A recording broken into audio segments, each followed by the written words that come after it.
केंद्र सरकार के कर्मचारियों के लिए 8वां वेतन आयोग तो आ चुका है, लेकिन पेंशनरों के लिए इसमें सबसे बड़ा फायदा शुरुआती नोटिफिकेशन में गायब दिखा।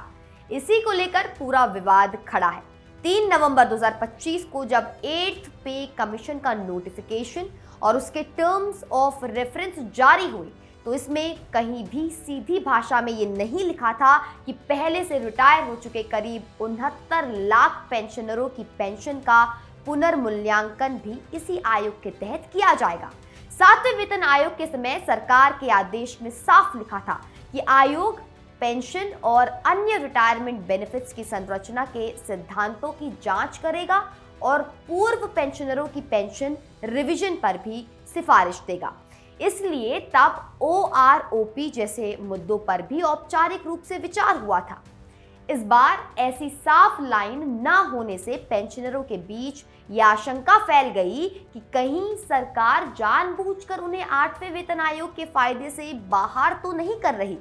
इसी बिंदु पर all India defence employees federation AIDEF और अन्य कर्मचारी संगठनों ने मोर्चा खोल दिया। AIDEF के वित्त मंत्री निर्मला सीतारमण को लिखे पत्र में आरोप लगाया गया कि 69 लाख केंद्रीय पेंशनर और फैमिली पेंशनर जिन्होंने दशकों तक देश की सेवा की, उन्हें 8th CPC के दायरे से बाहर रखना अन्यायपूर्ण और भेदभावपूर्ण है। उनका तर्क था कि पेंशन रिवीजन कोई खैरात नहीं बल्कि महंगाई और समय के समय आय में संतुलन बनाए रखने के लिए संवैधानिक और व्यवहारिक जरूरत है, क्योंकि अगर पुराने रिटायरी की पेंशन नहीं बढ़ेगी तो नए रिटायरी के मुकाबले उनकी इनकम बहुत पीछे छूट जाएगी। चिंता इस बात की भी थी कि टर्म्स ऑफ रेफरेंस में unfunded cost of non contributory pension schemes जैसे शब्द डाले गए हैं,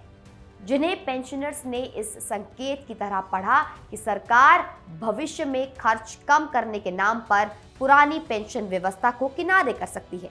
दबाव बढ़ता देख सरकार को संसद में सफाई देनी पड़ी। राज्यसभा में पूछे गए एक सवाल के जवाब में वित्त राज्य मंत्री पंकज चौधरी ने साफ कहा कि 8वां वेतन आयोग केंद्र कर्मचारियों के वेतन भत्तों के साथ साथ पेंशन से जुड़ी सिफारिशें भी करेगा। वित्त मंत्रालय और मीडिया रिपोर्ट्स ने भी इसे स्पष्ट किया कि पेंशन रिवीजन 8th CPC के दायरे से बाहर नहीं है, पर शुरुआती TOR यानी कि टर्म्स ऑफ रेफरेंस में भाषा उतनी साफ नहीं थी जितने 7वें वेतन आयोग के समय थी। इससे पेंशनरों की सबसे बड़ी आशंका तो कुछ हद तक कम हुई, लेकिन कर्मचारी संगठनों की मांग है कि सरकार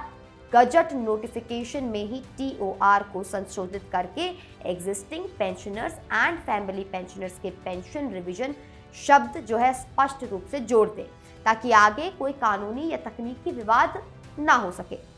कुल मिलाकर कहानी ये है कि 7वें वेतन आयोग के मुकाबले 8वें वेतन आयोग के कागजों में पेंशन पर भाषा कमजोर और उलझी हुई है, और जब तक सरकार इसे लिखित रूप से दुरुस्त नहीं करती, देश के लगभग 69 लाख पेंशनरों की धड़कनें तेज बनी रहेंगी।